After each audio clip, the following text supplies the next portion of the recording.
Subscribe करंतु विपिन बिहारी सामल channel को press करंतु पाखरे थिबा बेल आइकन को जा फଳରେ प्रतिदिन अपलोड होउथिबा आध्यात्मिक कथावस्तु को आपण माने सुनि परिबे। ब्रह्म काहाको कुहा जाय, ब्रह्मदर्शी प्रकृत रे किए, ए संपर्क रे जो आलोचना एटा छोटिया आलोचना न आपण माने ए जो प्रश्नटा कले सुशांत भाई सिना LIC काम रे धुरंधर आ आज जो ब्रह्म कौन बोली पचारुच सेटा सहज कथा नहीं। पुणी एते बाटरू स्कूटी रे पुरी रु आसिला आम घर को सिपुन भाई ब्रह्म कौन तांको सहित गुरु भाई बोली एकत्र होइकरी जो प्रश्नटा पचारिल एटा माने कम समय भितर आलोचना कला भलिया ये कथा नहीं। ब्रह्म काहाको कुहा जाए ए संपर्क रे अनेक मत व्यक्त करा जायछि। शास्त्र पुराण रे अनेक चर्चा हे सारिछि। आदिगुरु शंकराचार्य से कहिले ब्रह्म सत्य जगत मिथ्या, अर्थात दृश्यमान जगत होची मिथ्या, जहाँ क्षयशील सेटा होची मिथ्या। ब्रह्म सत्य हेले ब्रह्म तो दृश्य, जहाँ दृश्यमान नुहे तार क्षय हुए ना। जी अदृश्य ता संपर्क रे जहाँ लेखा जाइछि, जहाँ कुहा जाइछि, आमे ताहा पढ़िचंती ना, ताहा संपूर्ण तथ्य नुहे। कौन कहूछ आमे ब्रह्म संपर्क रे जो पढ़िले शास्त्र पुराण रे ब्रह्म तो अदृश्य, तेबे ता संबंध रे जो माने नॉलेज गेन करी लेखिले शास्त्रज्ञ माने से कथाटा आमे पढ़िचंती ना, आमे संपूर्ण तथ्य पाई परिचंती कि ब्रह्म संपर्क रे जहाँ को देखा जाई पारे नाही तांको संपर्क रे निर्भुल धारणा किए दे परिबो मते कहिलो। तेबे ब्रह्म को संबंध रे जेतिकी जहाँ धारणा अछि शास्त्र लेखा जाइछि तार अवतारणा करा गला। को भली भाव रे केमिति अवतारणा करा जाइतिबो कहिले ब्रह्म संबंध रे कुहा जाइछि जे ब्रह्म होचंती अनंत, असीम, निर्गुण, निर्लिप्त, निश्चल, निष्क्रिय, अटल, एपरि केते शब्द तांको पई प्रयोग करा जाइछि। केमिति करा गला केही तो ब्रह्म को देखि नांती। ब्रह्म सुख दुखर ऊर्ध्वरे, भल मंद ठारू से बहुत दूर रे। ब्रह्म ज्योति स्वरूप सबुरी भितर आत्मसत्ता रूप रे स्थितिवान होइकरी दिव्य शक्ति भाव रे से अछंती। जेमिति गोटे कोठरी भितर जळुथिबा दीपबतीर आलोक रे किए केते प्रकार काम करुचंती, किए पाप करुची तो किए पुण्य करुची, हाँ कि नहीं। दीपबतीर प्रतिक्रिया अछि कि से निर्लिप्त। सेमिति संसार रे जी जहा करू ब्रह्म देखिले मध्य निर्लिप्त, तांकर आनंद नाही कि विषाद नाही। जीव भोग करे तेनु रोग रे पडुची। जीव निजे करुथिबा कर्मर फल को निजे भोग करुची, तेनु सुख दुख रे से पीड़ित होउची। ब्रह्म शक्तिर उपस्थिति जोगु जीव कर्म करिया पई सक्षम हेई परिची, हेले ब्रह्म कर्मर फल भोग करू नांती, तेनु सुख दुखर से भागी हुअंती नाही। ब्रह्म होचंती अद्वैत, तांको कहा जाउची जेउठी द्वैत अछि सेठी भोग अछि ना। कोन बुझेला कि नाही, द्वैत कले दुई भोग करिया पई दी जनकर आवश्यकता अछि, किंतु ब्रह्म तो एक ब्रह्म द्वितीय नास्ति बोली कहा जाइछि। भोगरु सुख मिले पुणी पर दुख मिले, जाहाकु सुख बोली भाबुछ सेटा ही दुख। ब्रह्म अद्वैत एका एका निसंग, तांकर भोगर आवश्यकता न थाए, तेणु से सुख दुख ठारू भिन्न होइकरी अछंती। कथाटा बुझिला ना सुशांत भाई? तांकु जो कहा जाइछि जे निसंग, निसंग काहेकि ना सी एकुटिया एकुटिया सुख आनंद परमानंद से दिव्यानंद से सत्यानंद, तांको भितर कोनसी प्रकार विचार भी न थाए, सेति पई से निर्विचार। ब्रह्म होचंती निर्विचार। साधक जेते बेले समाधि अवस्था प्राप्त हुए ताको ब्रह्मदर्शी कहा जाए। कोन पई कहलो? साधक अवस्था प्राप्त हो गले से निर्विवाद निर्विचार हो जाए। कौन सी कर्म तार परिचालना तार परिणति संबंध रे ता भितर आ ज्ञान रहे ना, बाह्य ज्ञानटा रहे ना, देहातीत सी हो जाए। कथाटा बुझेला ना बुझेलानी? सेते बेले ता भितर चर्चा बंद हो जाए। लोक ज्ञानी बोली कहूनांती अन्य विषय रे से भूल कला ये ठीक कला, एपर्यंत ता माने ब्रह्मदर्शी स्तर रे पहुंची ना, तांकर भाव समाधि पर्यंत आसी ना। जेतेबेले भाव समाधि अवस्था आसीजिव, ब्रह्म तल्लीन अवस्था आसीजिव, सेतेबेले चर्चा बंद होइजिव, व्यक्ति आउ अन्यर चर्चा करिबो नाही। बुझेला ना? जेमिति काठटा पोड़ीगला पर तार अवशेषटा पाउंस रूप रे रहिला कि नाही? काठर अवशेष पोड़ीगला पर पाउंस होइगला। संसार रे अनेक व्यक्ति आध्यात्म साधना करूचंती, हेले अन्यर मंद को देखिकरी प्रतिक्रियाशील होउचंती, गपुचंती तांको विरुद्ध रे गुडाए। से माने साधक नुहंती बोली कुहा जीव नाही, से माने साधक साधक हेले सफलतार चरम लक्ष्य स्थल रे पहुंची पारि नाहंती। काठ पोड़गला जमी पाउंश अवशेष रहीगला एमाने विषय बासना त्याग करथिले मध्य से माने भल मंदर विचार रु एपर्यंत मुक्त हो पारि नाहंती माने काठर अवशेष जमी पाउंश रोचे एमानकर वर्तमान सुधा संपूर्ण निर्लिपित निर्विचार अवस्था आसी नहीं आउ तेणु ब्रह्म जमी निर्विवाद निर्विचार यांकर से अवस्था आसी नहीं तेणु यांकु भी ब्रह्मदर्शी कुआजिब नाही कथाटा बुझीला आउ भली भाव में बुझीपारे सुंदर हम जे समाधि अवस्था जो प्राप्त हो जाए विचारटा मरी जाए व्यक्ति भितर ब्रह्म जमी विचार करूना काल को निर्देश देते जी जो कर्म कला से फल भोग करे बुझीपार से भगवान कहे मंगल भवन अमंगल हारी से समस्त मंगल तेज पाप करुवा लोक से मंगल कहीं करेंगे ना से मंगलमय किंतु विचार किए करुच्ची काल तेणु ब्रह्म जमी निर्विचार व्यक्ति जो समाधि अवस्था पहुँची जाए ये ता भर विचारटा मरी जाए माने काठर अवशेष रहीगला पाउंश अवशेषटा किंतु कर्पूर जदि जलीगला कर्पूर पोड़गला तार अवशेष किसी रहे कि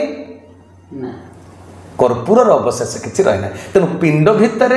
मायार जिते प्रलय हो जाए जोग माया बा प्रकृति रूपांतरण होची ए जगत सारा जगत जोटा देखुच प्रकृतिर रूपांतरित अवस्था सृष्टि जिते बड़े नष्ट हो जाए जोग माया रूपी प्रकृतिर प्रलय हो जाए प्रलय कार हुए ब्रह्म पुरुषंकर ना प्रकृतिर प्रकृतिर प्रलय हो जाए तेणु जोग माया रूपी प्रकृतिर प्रलय हो जाए अवशेष जी रही जाती तार कौन हुए अवशेष किए रही ब्रह्म परमात्मा सी होती अवशेष तेणु सी केवे नष्ट हुए ना एक ब्रह्म से कहला द्वितीय नास्ति द्वितीय किए द्वितीय है प्रकृति प्रकृतिटा नष्ट हो जाए ये जगत नष्ट हो जाए तेणु ज्ञान विज्ञान मु तू से जीव जगत सत सत ये सबु किछि द्वितीय प्रकृति ब्रह्म हेले एक बुझीपार ना कथा माया दूर हो गले एक ब्रह्म केवल रही जाते तेणु साधक जो विचारहीन हो समाधि अवस्था प्राप्त हो जाए से ब्रह्मज्ञानी हो जाए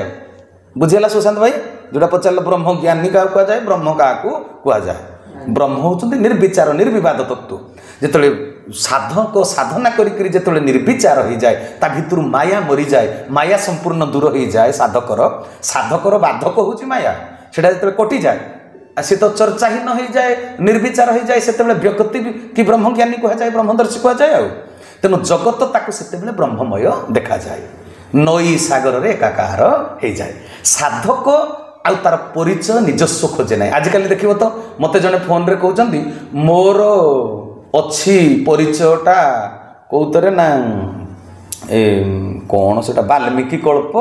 13 जन्म शरण ए मालिका गुड़ाक पढ़ मोर से परिचय अच्छी मत जड़े कहले माया जे पर्यंत न कटिछि व्यक्ति निजर परिचय खोजिब मु डाक्तर मु इंजीनियर मु ब्रह्मदर्शी मु एया मु सेया तेणु जितेबले साधक नई सागर रे मिसीगला पड़ी नई सागर रे मिसीगले जना पड़िबो कि बुढ़ाबलंग नईर पानी कोटा चित्रतपला नदीर पानी कोटा विरूपा नईर पानी कोटा से पूरा एकाकार होइगला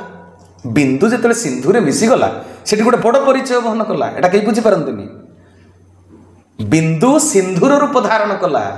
किंतु व्यक्ति निजस्व परिचय चाहूँगी मते चिन्हतु परम ब्रह्म को न चिन्हतु मते चिन्हतु जे मते जी चिन्हतु बोली भावुची से संकीर्ण मनोवृत्ति रे अछि से व्यापक चिंताधारा को स्वीकार करि पारि नाही तेनु साधक जेतेबेले ब्रह्मसत्तार लीन हो जाए से निजर परिचय आउ खोजे नाही निजर सत्ता से संपूर्ण हराई बसे कथाटा बुझीगला ना एथर तेबे कथा होची निजको ज्ञानी साधक जोगी बोली कौन सी स्वतंत्र परिचय रे मध्य आउ परिचित निजको करिबा पई से व्यक्ति आउ चाहिबो नाही से पूरा देहातीत हो गला इंद्रियातीत हो गला लोके कहते से गभीर ज्ञानी माने बहुत प्रकार ज्ञानर कथा से जानिछि विद्या जानिछि बहुत कथा कहती सब उपरे भासुचंती बोली बुझिबो ज्ञानर गभीरता आड़को कहार गति नाही ज्ञानर गभीरता आड़को गति थिले अरे भाई नईत सागर रे मिसिकरी एकाकार हो गला गभीरता मापी पारा अवसर अछि कि लुण कंढेई समुद्र रे मिसिगला एकाकार तो हो गला आ से समुद्र को मापी परिबो कि से निजे समुद्र हो गला समुद्र को मापी पारा अवसर ताकू नाही निजको ब्रह्म निर्गुण निराकार निसंग अद्वैत ब्रह्मज्ञानी साधक जो जहाँ आम कह जाए निर्गुण निराकार निसंग निर्लिप्त निर्विचार से पूरा निजे से गला जेपर्यंत व्यक्ति निज विचार रे अटल रहिबो बुझिपारछ मु से जगह को जीवी नहीं मोर मानहानि हो जीवो मु से जगह को जीवी बुझिपारछ कि मु से जगह को जीवी से जगह को जीवी नहीं यही भावटा जेपर्यंत अच्छे से पर्यंत से शिष्य भाव रे नहीं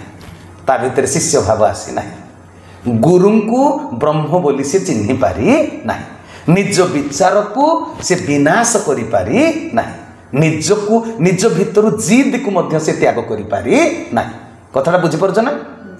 तेणु से एकाकार अवस्था तो आसी नहीं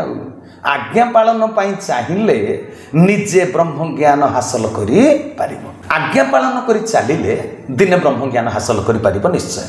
निज खियाली निज विचार रे जे पर्यंत पूर्णछेद पकई पारि ना से पर्यंत ब्रह्मदर्शी होई पारिबो नाही बुझेला ई कथा तेणु भाई जो आपण माने पचारले जे ब्रह्म कौन ब्रह्मदर्शी किए तेणु ये जो विचार बोध को ग्रहण करबा पई हेले साधना दरकार गुरुंकर आज्ञा पालन करबा दरकार कड़ाकड़ी भाव में जे पर्यंत गुरु आज्ञाटा परा रास्ता बुझी पारछन्ते ना नहीं रास्ता अनेक पड़ी दिग अनेक पड़ी उत्तर दिग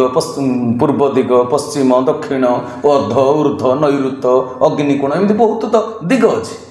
किंतु मू लक्ष्य स्थल में पहुँचवा कौ रास्ताटा रास्ता तो अनेक पड़ी पृथ्वी रे तेणु प्रकृत रास्ताटा किए बतेबे गुरु बतेबे निजर लक्ष्य स्थल मो भितरटा को दृष्टि निक्षेप करें गुरु गुरु त्रिकालदर्शी से आगत अनागत भविष्यत अतीत सबको तर्जमा करिपारंती सबको देखी पारंती तुम अतीत रे कौन करिथिलो एपर्यंत योग्यता हासिल करी कोठी पहुँचीच तुम योग्यता अनुसार तुम्हें कौ लक्ष्य स्थल रे पहुँचब तेणु गुरु जिते निर्धारण कर तुमको रास्ता बतई देवे तेणु ठाकुर मोर गोटे बाणी देते गुरु बिना मुक्ति मिल ही ना गुरु एका रास्ता पथ दियंती कह बुझेला ना कथा तेबे ब्रह्मदर्शी साजिबा को इच्छा अछि कौन जदि ब्रह्मदर्शी साजिबा को इच्छा अछि एक ब्रह्म द्वितीय नास्तिर अर्थ प्रथमे बुझिबा को पड़िबो एक ब्रह्म तांको कथा मान आ द्वितीय कहि नै द्वितीय कहिले ए जगत ए प्रकृति ये प्रलय रे नष्ट हो जाए ब्रह्म नष्ट होती ना तुम्हें जदि ब्रह्म को बुझीगल तुम्हें भी नष्ट होबनी मरीगला पर भी अमर हो सब्सक्राइब करंतु विपिन बिहारी सामल चैनल को प्रेस करंतु पाखरे थिबा बेल आइकन को